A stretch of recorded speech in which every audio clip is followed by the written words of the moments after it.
Welcome to this special broadcast. We're coming to you from the Ministry of Electronics and IT. I'm in conversation with the country head for IBM, Mr. Patel. Mr. Patel, thank you so much for joining us, for being a part of this conversation. First up, kudos to your team for putting this together. A whole host of MoUs you've signed in the past, 3 today, with the Ministry of Electronics and IT. Give us a picture, give us some color as to the composition of these 3 MoUs. What exactly are you looking at? So this is basically, the 3 MoUs are MoUs that will help to further 3 key critical technologies that are important for the Digital India mission. The 3 of them being semiconductors, and specifically in the area of semiconductor research, which is in line with the India semiconductor mission that was announced. So this is more in the area of the research and development and establishment of a research and development center for semiconductors.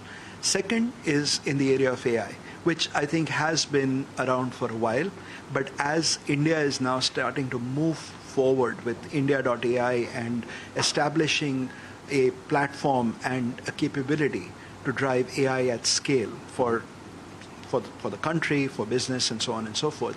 This basically is how we can contribute to that using our own watsonx platform for AI, but also driving the skill development, capability development, which is going to be so very critical for any of these technologies as they emerge. And then the third area is with the CDAC to really progress the whole area of quantum computing along the lines, again, of the India quantum mission. Sure. This is an area that we have obviously been pioneers in, and we are, I'm proud to say we are probably the leaders in this technology around the world, and hopefully, we are able to contribute a small part to that as India moves forward on its India quantum mission.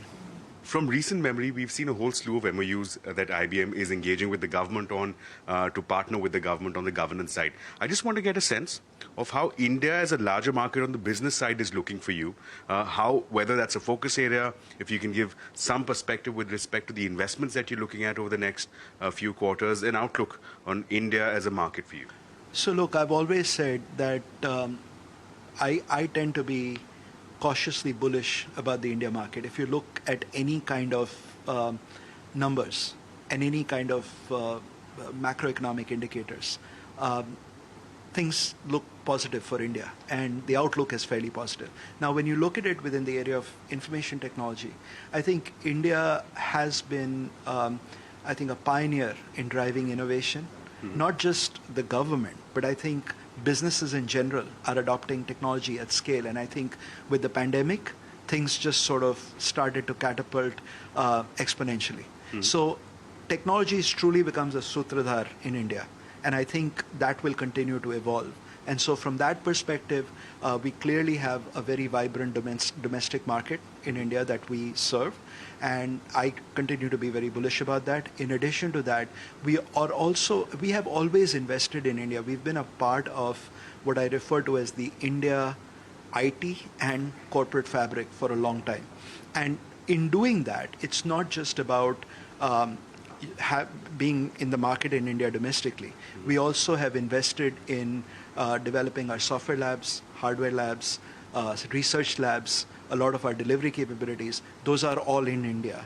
And so I always say that we are one of the few multinationals that actually make in India, for India, and for the world, which we will, I think, continue to do. And now we are actually expanding. As of last year, we are now expanding into emerging clusters, tier 2 and 3 cities.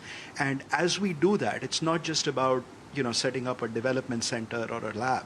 We try to develop the ecosystem around it. So whether it's working with educational institutions to drive research, whether it's skilling programs that actually skill people, whether it's working with the government to actually improve citizen services, all of that becomes a part of that ecosystem. So that's what India is to IBM.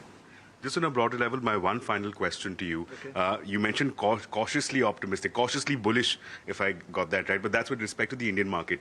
In the broader picture, when we're looking at a low growth, high inflation, high interest rate regime, do you have concerns or caution, as you would say, with respect to the headwinds, with respect to market spends? So look, I think you always have to be alert to what's going on in the world around you and the macroeconomic trends. As I said, you watch macroeconomic trends to sort of plan for the future.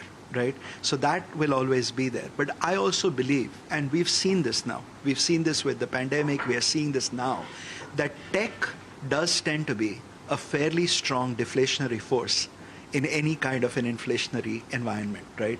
So that clearly is something that I tend to be very optimistic about. But then you always have to be, on the alert. I mean, for any business and any business environment, that always has to be there.